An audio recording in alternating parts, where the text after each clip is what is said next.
Assalamualaikum warahmatullahi wabarakatuh. Halo, kembali bersama dengan kami di channel ini. Tetap tersenyum dan semoga selalu dilimpahkan rahmat oleh Yang Maha Kuasa. Ya, ada salah satu video dari seorang profesor di negeri jiran yang membahas tentang negaranya, namun menyinggung kemerdekaan Indonesia sebagai pemberian dari Jepang. Dia pun datang untuk membebaskan negara kita daripada British, itu tidak diberitahu, dan dia datang membunuh orang Selangor sebab orang Selangor sangat setia kepada British. Dia menjadi ketua kampung dibunuh sebab dia melaporkan pada polis mata-mata lah tali baru British. Oleh sebab itu Jepun dia datang untuk membantu umat Islam, sebab satu-satunya negara yang bersepati dengan Islam ialah Jepun dan Jerman. Tetapi sampai sekarang tuan-tuan mengatakan Jepun datang menjajah tanah Melayu, sedangkan dia datang untuk mengusir British dan dia memberikan kemerdekaan kepada Indonesia. Indonesia diberikan kemerdekaan oleh Jepun, sejarah tidak pernah tulis. Di Melaya, kemerdekaan diberikan oleh Jepun kepada Dr. Wahidin Hilmi. Dr. Wahidin telah mengisytiharkan kemerdekaan negara kita pada 12 Ogos 1945 ketika Jepun telah kalah. British belum ada. Tetapi orang Melayu sangat rindu dengan British. Mereka memanggil British kembali, dan kemerdekaan yang diisytiharkan oleh Dr. Wahidin dibatalkan. Ya, kemerdekaan Indonesia bukanlah diberikan oleh Jepang, karena kemerdekaan Indonesia melalui perjuangan dan revolusi yang panjang, yang mengorbankan harta dan nyawa.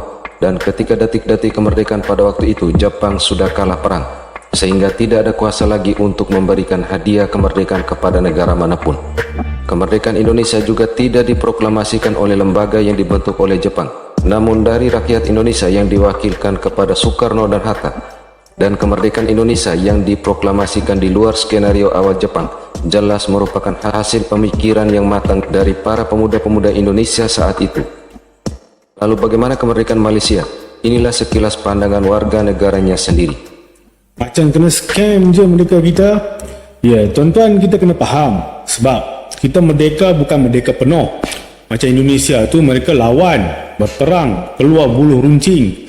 Kemerdekaan kita ni diberi di atas dulang perak dan dikenakan dengan pelbagai syarat. Antaranya British, bila British membawa masuk imigran Cina dan India sebagai buruh di Melaya ni.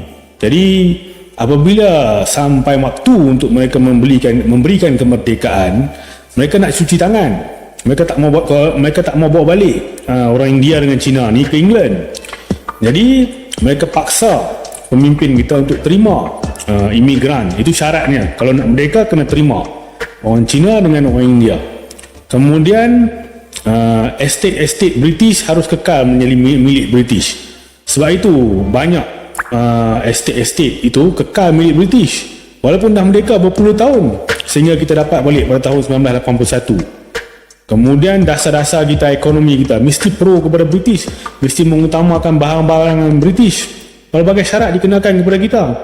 Setelah kita bersetuju, barulah kita mendapat kemerdekaan. Jadi saya cakap ni sebab bulan ni bulan kemerdekaan.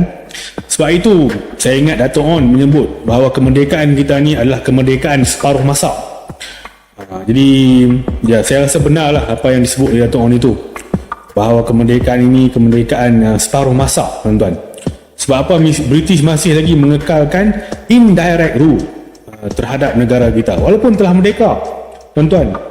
Jadi inilah hakikatnya yang berlaku, dan bagus juga kalau kita reflect semula perkara ini pada bulan kemerdekaan ini, kerana pihak penjajah ini menubuhkan pelbagai institusi untuk mengekalkan penjajahan mereka dalam bentuk baru. Walaupun mereka telah memberikan kemerdekaan, ini berlaku di negara Afrika, Sub-Sahara, Amerika Latin dan sebagainya. Bawa satu pendekatan ataupun satu naratif mesej yang agak berbeza daripada mesej kebiasaan orang ambil lah. Bila mana cerita tentang kemerdekaan negara kita ni, orang biasa tunjuk kepada tarikh 31 Ogos tu, bila kita berjaya keluar daripada penjajahan British, Suruhjaya British keluar daripada tanah Melayu, dan kita menyambut tarikh tersebut sebagai tarikh kemerdekaan. Tetapi dalam mesej video ni kita cuba nak membawa satu mesej yang lebih mendalam, yang agak berbeza, bila mana kita memperkatakan tentang mungkin kemerdekaan itu perlu difikirkan semula. Mungkin takrifan kemerdekaan itu kita perlu lebih dalami, dan bila mana kita memahami tentang makna sebenar kemerdekaan, mungkin kita belum merdeka lagi. Sebab menyentuh tentang kemerdekaan, lawan kata kepada kemerdekaan adalah dijajah ataupun penjajahan lah. Jadi boleh saya kata penjajahan yang berlaku ke atas tanah kita ini sejak daripada Portugis 1511, kemudian berlaku beberapa siri-siri perubahan penjajah datang ke negara kita, ia masih lagi terus dijajah kerana walaupun kita telah berjaya mendapat kemerdekaan daripada British ketika 31 Ogos 1957, tetapi beberapa aspek tentang sosio budaya, tentang identiti kita, tentang sistem negara yang kita guna, kita masih lagi mengambil beberapa acuan-acuan daripada British. Sebab British pun tinggalkan negara kita ni dalam keadaan yang masih mengguna pakai beberapa sistem, dalam contohnya parlimen kita pun menggunakan sistem daripada British. Jadi ini semua menunjukkan beberapa sudut-sudut yang kita perlu melihat semula, adakah benar-benar negara kita sudah merdeka sepenuhnya. Itu sebenarnya mesej secara umum yang kita nak cuba kupas dan kita bawa dalam mesej video ni lah. Nah, disitulah perbedaan kedua negara bertetangga ini. Indonesia merdeka dengan darah, nyawa, dan harta, dan bukan hadiah dari negara manapun, sehingga dapat dikatakan Indonesia meraih kemerdekaan dengan sejati. Assalamualaikum warahmatullahi wabarakatuh. Jadi yang kita bicarakan di sini, tontonan kita kali ini adalah mengenai kemerdekaan.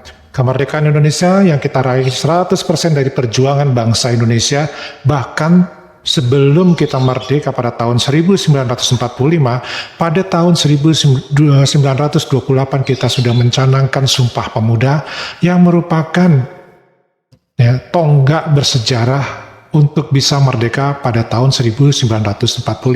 Tanpa Sumpah Pemuda pada tahun 1928, tidak mungkin kita bisa merdeka pada tahun 1945. Karena kita membutuhkan persatuan dalam perjuangan akibat politik adu domba oleh Belanda dan Inggris. Nah, sementara di Malaysia sendiri, kemerdekaannya diraih bukan karena perjuangan, tetapi menggunakan diplomasi yang dilakukan oleh para sultan-sultan kerajaan-kerajaan di Malaysia, sehingga mereka tidak mempunyai rasa yang namanya bertumpah darah, tidak ada rasa yang namanya kelaparan ketika berjuang mempertaruhkan tanah air, bangsa, dan negara. Jadi itulah perbedaannya. Otomatis di sini, karena kemerdekaan di Malaysia adalah pemberian dari Inggris, maka peraturan-peraturan yang diberlakukan juga harus menguntungkan pihak Inggris. Dan ini berlaku untuk semua negeri-negeri jajahan Inggris di dunia ini, termasuk di India. Ini pun berlaku. Nah, inilah yang menyebabkan kenapa mereka tidak merdeka 100%, karena masih ada pengaturan-pengaturan sampai tahun ini, 2023. Pengaturan-pengaturan itu tetap harus dilakukan oleh Inggris, termasuk untuk partai-partai yang ada di Malaysia. Nah, apa yang menyebabkan mereka tidak merdeka, yaitu dibelenggunya dari sisi politik, dari sisi pemerintahan, dan dari sisi ekonomi. Inilah yang menjadi penjajahan modern. Dan Indonesia sendiri sudah berusaha untuk lepas dari penjajahan modern ini, yaitu dengan melawan yang namanya Amerika Serikat dan Eropa, Kita menggunakan sistem hilirisasi untuk berbagai produk sumber daya alam kita. Jadi diolah di negeri sendiri. Dan kita berani melakukan itu walaupun disanksi oleh Eropa dan Amerika. Nah, solusi untuk di Malaysia sendiri, untuk bisa merdeka secara 100% memang membutuhkan waktu lama, tetapi itu bukan hal yang mustahil, adalah ikutilah cara Amerika dan cara Inggris dalam berpikir secara politik, berbangsa dan bernegara. Maka Malaysia bisa merdeka 100%. Saya rasa itu aja. Wassalamualaikum warahmatullahi wabarakatuh.